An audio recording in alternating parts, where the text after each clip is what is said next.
Vince Muscat magħruf bħala l-koħħu żvela mal-pulizija li kien Jamie Vella li allegatament spara u qatel l-avukat Karmer Kirkhope fl-2015 minn ġol karozza filwaqt li saq li tħallas 20,000 euro għall-involviment tiegħu f'dan l-omiċidju.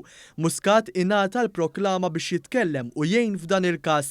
Dan ħareġ propju tlieta filgħodu meta komplet il-kompilazzjoni tax-xhieda fil-konfront tal-aħwar Robert u Adrian Agius magħrufa bħala tal-Maksar, Jamie Vella u George De Giorgio magħruf bħala ċ-Ċiniż akkużati bl-involviment tagħhom fil-qtil ta' Daphne Caruana Galizia u l-avukat Karmer Kirkhope.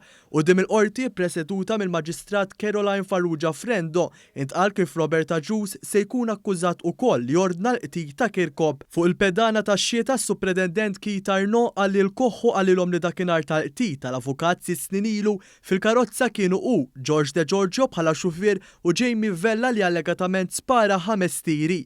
Vince Muscat qal li r-rotta minn fejn għaddew sabiex wettqu l-qtil kienu prattikawha minn qabel u ġie spjegat li wara d-delitt dawn allegatament marru ġol-appartament ta' Vella, bidlu l-ħwejjeġ u telqu għal rashom.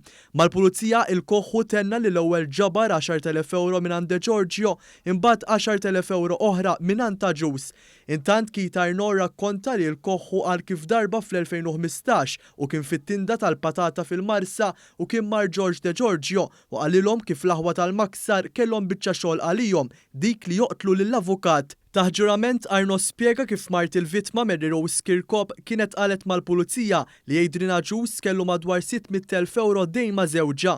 Vince Muscat saħaq ukoll mal-pulizija kif Adrian Agius saħansitra tagħhom informazzjoni fuq ir-rutina ta' kuljum tal-avukat fosthom li kien imur kull filgħodu jieħu kafè fin-naxxar. Fil-qorti ħareġ li l-karozza li ntużat fid-delitt kienu qattewha u ramewa filwaqt li l-arma ramewa l-baħar fejn it-Tiger Bar il-Marsa. Arnaud elenka kif waqt l-arrest ta' ftit ġimgħatilu fil-Baħrija nstabu 300 gramma droga kokaina taħt is-sit ta' Adrian Agius, filwaqt li fil-karozza ta' ħoħ instabu 45,000 euro fi flus kontanti.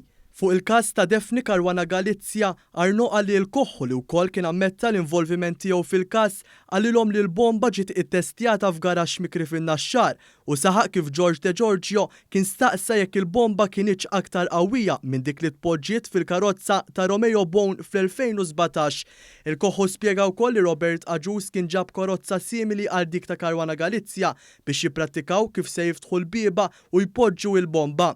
Hawnhekk Arnaud spjega li Robert Agius u Jamie Vella offrew flus lil koħħu sabiex iżomm ħalqu magħluq.